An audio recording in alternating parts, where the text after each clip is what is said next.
like a spinner? We're currently designing indoor recess games. We had a need. There wasn't a lot for them to do, and we've had a lot of cold weather. And so they worked together to identify what their needs were and what they wanted out of a recess game. And then they're going through the engineering design process right now. So they identified their needs and their problems, and then they created a model, and so now we're working on building. This is tying in with our science unit on simple machines. So they have to utilize 2 simple machines and a compound machine in their game. So like 3 on 1, team 1, and 3 on team 2, and then they can make a group name all together. Like, it will be like a little walkway to get to go. So the school that I was in was very married to our pacing guide. We were a school that when I started, we had some low test scores, so our principal came in and kind of bumped us up. So with that was like a huge focus on reading and math, which we still do here, but it was just a different philosophy. And so when I met Ms. Hines, she spoke really highly about the importance of PBL and how really authenticity drives deeper learning. And I was scared because it was definitely a different mentality, and I was afraid that I was going to fail at it, and I hate doing that, so it was a little bit of an uncomfortable situation, but I knew it was going to be a challenge, and that's really what I needed. So coming here, it took me a little bit, but once I saw PBL working and the authenticity driving the deeper learning and it really sticking with the kids, I realized that this really is the best way for students to learn, because they were utilizing those 5 C's and they were becoming lifelong learners, and they were learning those 21st century skills of collaboration and working together, and that give and take of my idea isn't always the best idea, and they have to navigate that and negotiate that here in the classroom because they are working together, and sometimes they're working with somebody who's also has really great ideas, and so having to combine those ideas into something that's really great, they take a lot of ownership on that, and then they get very excited and want to continue it on. And so that, for me as a teacher, builds my excitement and makes me want to do even better for them. Our students have project-based learning experiences every day. We do have a dimmer switch portion of our day where our students have direct instruction with math and reading workshop. But what makes us unique as a school is that every single child and every single day are able to engage in these authentic experiences. With project-based learning, it's really a teaching philosophical shift. It's unique in that aspect. We are not a worksheet-driven school, but a school that really believes that children learn by doing and application of knowledge. And that was a shift for some teachers that came to Goshen because they were used with a traditional-based type of teaching. So you're not going to see a lot of teachers standing in front of the classroom and giving out information. You're not going to see a lot of worksheets, but you're going to see students engaged with actual purposeful learning, and that is a shift. So right now we're actually presenting to our authentic audience, our PBL authentic audience, in 2 days. So you see different groups going around. They're presenting their elevator pitch, which is a little presentation to work on their oral communication that they've worked on as a group. And they're also persuasive media. So they did a lot of research to kind of talk about what the harmful human impact in the ocean is, how they can fix it, why it is authentic, how it's affecting the food chain, what we need to do. So they're kind of calling for a call of action. They're presenting their solution, and now they're just ready to present. They're so excited because we have lobbyists coming on Thursday, so they can actually see that what they're doing now is actually someone's job in the future, that they can actually affect change. So they're really excited. Overfishing affects the marine life by messing up the food chain. Wow, overfishing is big. And there's more ownership for their learning. Their fire comes back. They're not just doing worksheets all day. That research that they're poring over, and students that have a hard time, reading or writing, it comes easier to them because they're interested in it, because they picked what harmful human impact that they wanted to research.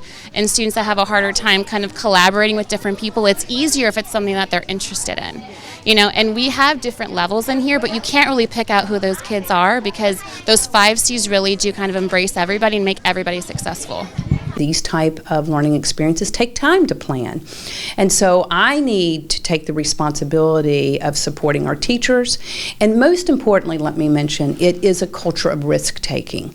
And that we often say that as educators, as a buzzword, that we need to be risk takers, but really build the trust with our staff that it is okay to take risks, because that is really what builds that foundation of innovative thinking, is that trial and error. And who are we to, children learn from the time they're born to age 5 to be able to experiment and take risks and learn through their failed experiences. But then somehow with education, we have been in that mindset, is when they get to school, they sit in the desk and they learn, right? And so we believe that we need to continue that journey from birth, that we learn through innovative thinking. So we are at Brambleton Middle School. We are 6th, 7th, and 8th grade students. We have about 1,551 kids. Our kids really come from around the world. I think we have about 31 different languages that are spoken here at Brambleton. So one of the things that I think is important in being a building leader is to really give your teachers permission to take risk, permission to try new things, permission to be innovative. And so I have to do that in what I share with them as the leader. So last summer, I asked my teachers a driving question, and that was, how do you, as facilitators of learning, cultivate a community of future contributors? And that really kind of drove everything that we did this year. PBL is something that I think is the perfect vehicle to really set our kids up to make those authentic connections and to really be future contributors. This is home. This is a community. We do things together. We grow together. And I had to move people's thinking a little bit when it comes to what traditional education or learning looks like. And I had to move people into this understanding that learning is an experience. And so, the test-taking model of bubbling in the Scantron or, doing the worksheets, that's not where we live anymore. You have to give variety to kids, because you have to meet them where they are. You have to give them the content, the skills, the knowledge, all of that, and we have to prepare them for the future. So kind of getting those getting that buy-in from families and parents and them having that understanding, and then also letting my teachers know it's okay. Like, what happens if you mess up? What happens if a lesson goes sideways and the outcome isn't what you wanted? It's okay. It's learning, and learning is growth. So our driving question for the day was, how can we use our background knowledge and the information from either text or an object in order to make an inference? So they're learning to take clues from objects or things that they have read, and they are using their background knowledge and they are trying to make a guess. So this activity was, they each had to bring in their own personal object that represented themselves. Earlier in the block, they created clues to help their classmates understand what was inside of the bag, but they didn't put their name on the clues. So then we circled around and they got to attempt to make an inference on 3 different objects using the clues on who they think the object belongs to in the classroom, and then also what the object is based off of what they know about their classmates. So they're thinking critically, they're collaborating. They actually made contributions to their learning today by bringing in the materials that we used through the lesson. So it's been pretty fun.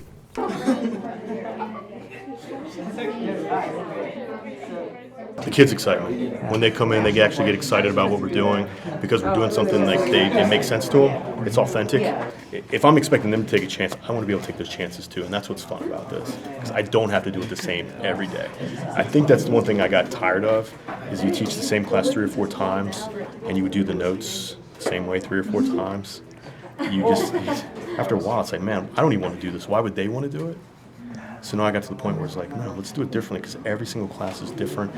What gets written on the board by the different classes, their ideas are different, and we just share it, and then they can just run with it. Usually in the usual class, it's like a lot of just focusing on notes. It's like notes, and then a test. But in this class, it's more he teaches concepts, and then we apply them in different projects and things like this, where we're trying to take our own opinions and put them into the learning. which is different than the other classes where it's just like we follow the guidelines specifically. We don't really go beyond it. And this one, it's more like bringing your personal opinions to the table and like applying your knowledge to something different rather than just applying it to a test or applying it to a quiz. So it's more like unique and personalized. So I like that about it. Definitely. Laws. How do you measure that?